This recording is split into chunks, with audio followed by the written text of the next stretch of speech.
नमस्कार, मैं अंजलि मिश्रा। स्वागत है आप सभी का द न्यूज में। आपको बता दें कि एक बार फिर अरविंद केजरीवाल को उपराष्ट्रपति जगदीप धनखड़ से बड़ा झटका लगा है। जगदीप धनखड़ ने अब केजरीवाल को तगड़ा झटका देते हुए राघव चड्ढा को राज्यसभा में पार्टी लीडर बनाने से ही इनकार कर दिया है। जी हाँ, बिल्कुल सही सुना आपने।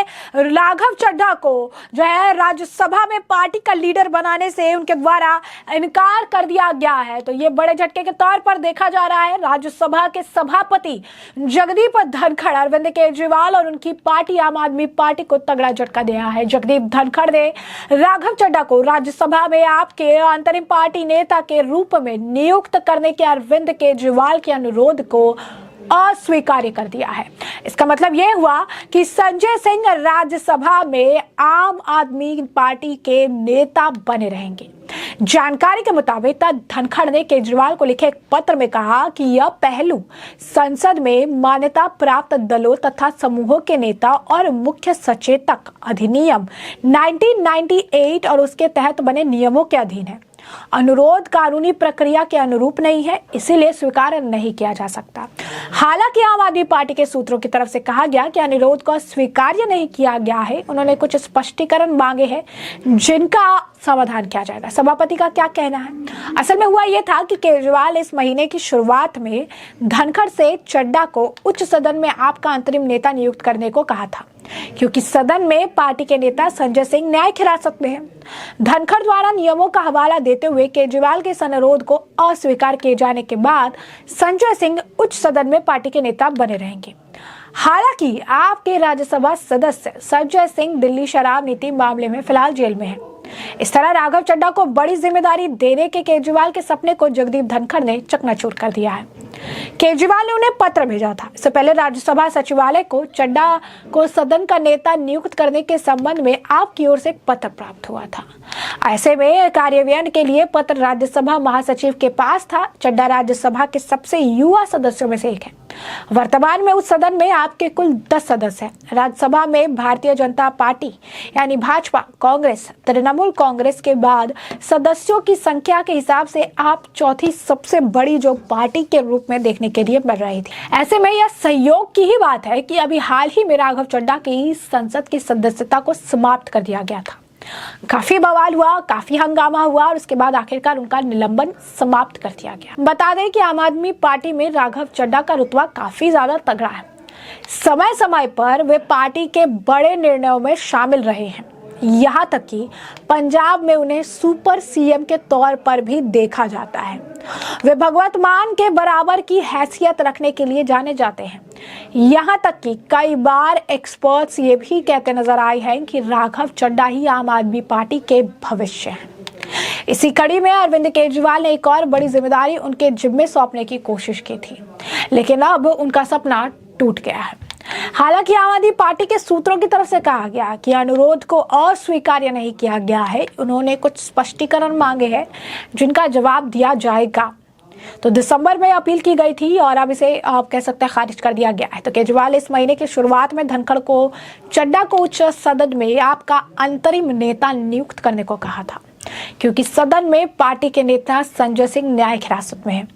धनखड़ द्वारा नियमों का हवाला देते हुए केजरीवाल के इस अनुरोध को अस्वीकार किए जाने के बाद संजय सिंह जो है वो उच्च सदन में पार्टी के नेता बने रहेंगे। लेकिन यहाँ पर आम आदमी पार्टी की मुश्किलें बढ़ रही है, क्योंकि फिर आखिर उनकी बात रखेगा कौन? संजय सिंह जेल में हैं। राघव चड्ढा को आप कह सकते हैं कि वहां पर नेता बनाने के तौर पर देखा ही नहीं जा रहा है, ऐसे इनकार कर दिया जा रहा है। तो आखिर किस तरीके से इसे आगे बढ़ाया जाएगा? बात कर लेते हैं राघव चड्ढा के निलंबन की भी, कि राघव चड्ढा का निलंबन आखिर क्यों हुआ था, क्यों निलंबित किए गए थे। दरअसल हुआ ये था कि राज्यसभा में काफी कुछ बातचीत चल रही थी, जिसके बाद राघव चड्ढा का नाम आया था। राज्यसभा में उनका निलंबन वापस लिया गया था बाद में, क्योंकि संसद में प्रस्ताव पारित किए गए थे।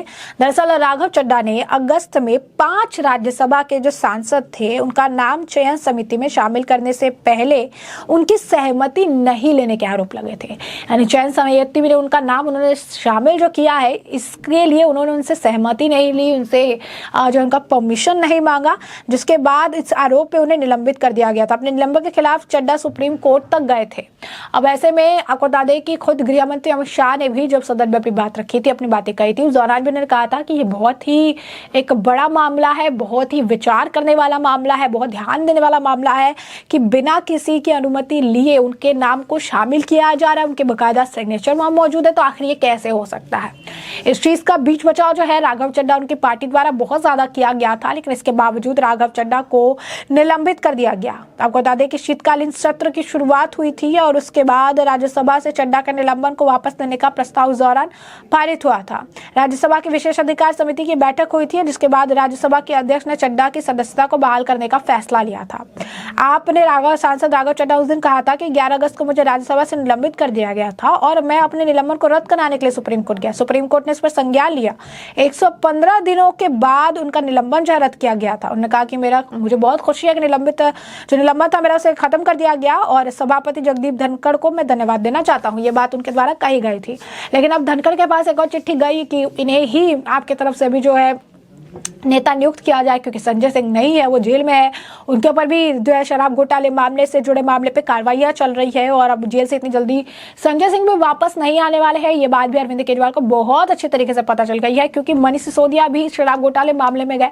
पार्टी हमेशा से कह रही थी कि कोई घोटाला नहीं हुआ, भ्रष्टाचार ने भी एक तरफ 1 रुपए का भी कोई जो है परेशानी वाली चीज नहीं थी। एक तरह 1 रुपए का भी जो है इनके पास हिसाब नहीं है, 1 रुपए भी पार्टी ने किसी से लिए नहीं। भ्रष्टाचार के आरोप झूठ है, कोई भी भ्रष्टाचार नहीं हुआ। लेकिन इनके पार्टी का जो नेता जेल में है मनीष सिसोदिया, उसे अभी तक वो हाई कोर्ट गए, वो सुप्रीम कोर्ट गए, वो सेशन कोर्ट गए, हर कोर्ट में वो चले गए जो है। इसके बावजूद उन्हें राहत नहीं मिली। कोर्ट ने हमेशा जो है उनके बेल को रिजेक्ट किया है और कहीं ना कहीं अब इस मामले में जिस तरीके से संजय सिंह की कड़ी जुड़ी, संजय सिंह को भी किसी तरीके की कोई राहत कोर्ट से नहीं मिलने वाली है, क्योंकि अब तक नहीं मिली है। एक्सटेंशन ही उन्हें मिल रहा है, लगातार जो है उनकी न्यायिक हिरासत बढ़ती जा रही है। तो कहीं ना कहीं एक तरह से आइडिया केजरीवाल जी को भी है कि मनीष सिसोदिया की तरह संजय सिंह को भी बाहर निकाल पाना नामुमकिन सा नजर आ रहा है।